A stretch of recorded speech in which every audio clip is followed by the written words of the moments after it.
who won the Cannes Film Festival. And because Cousteau loves Rimal so much, Rimal is 23 years old, very, very a little kid. And he said, I'm going to put your name as a co-director. So he comes out of that, and he says some things that I love. If any of you are going to go to film school like I did, he said, I never learned anything in film school. Everything I learned like when I was with Cousteau. So he learned everything from this, and comes out. He has a kind of a script. He goes around, nobody wanted his script. And by chance, he gets this book that he finds somewhere. And he found somebody who's going to help him write the script, Roger Nimier. And they start to work on this film or on this script, what's called Ascenseur pour l'échafaud. See, this is a very, kind of a very linear film, and he's going to, book, and he's going to take it and make something very different. So, before you watch the film, you have to know that everything in this film is revolutionary.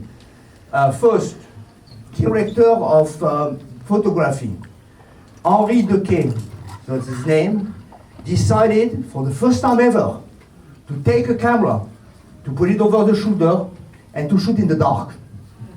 To take a negative who was really completely in the dark. People saw that he was coming out really horrible, but he had a vision, and Rimal really was supporting him into this vision of and you're going to see these scenes who are very well known, a scene taking in the night with very, very little light, where Jeanne Moreau, the great actress, is walking, and now he's doing with this. So technically it's already an extraordinary thing. Jeanne Moreau, the great actress, was already famous at the time. She had already made 10 films, and she accepted to do the film for Rimal, who is 24 years old. I want to tell you, I don't know if you know what filmmaking is at the time and even today. You have a lot of people, you have to know what you want, because it's very difficult to direct and be able to bring a subject like this alive. So he has this, he has the other actors, he put them together, and through the script, they make these things who is really people are all the time surprised when they see it today. On the top of everything, what people have been talking forever, the music of the film.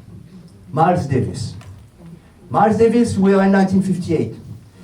I don't know if you know, but jazz musicians in 1958 are not very well respected here in the US. They are, they're playing in the clubs, things are coming. When they come in Paris, they were like really, the best. They were filling up amphitheater, and they had the idea to use Miles Davis for the film.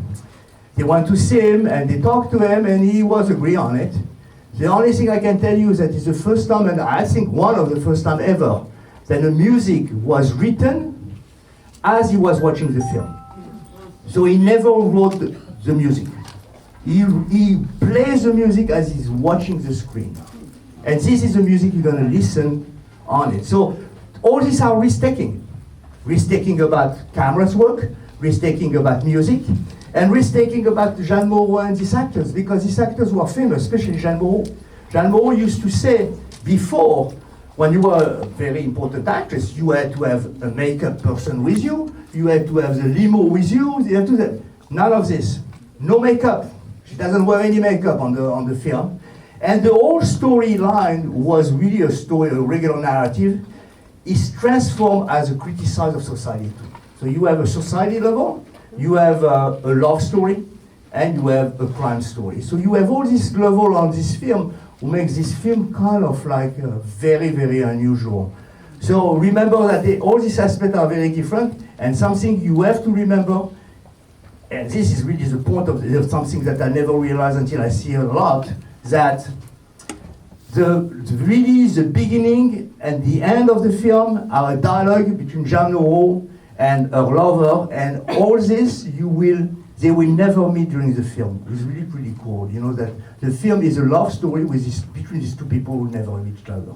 So I think you're going to enjoy this, you're going to look at it the way you want, and then we will talk about the message of the film, how the message is done, and what is Rimal is trying to do. Don't forget that Rimal tragically died at 54 years old after making a lot of film. He made a lot of film in this country too. He made Pretty Baby, I don't know, with Brooke Shields. I don't know if you remember this big thing. He made Atlantic City, was a very big. So he came here and he married Candice Bergen.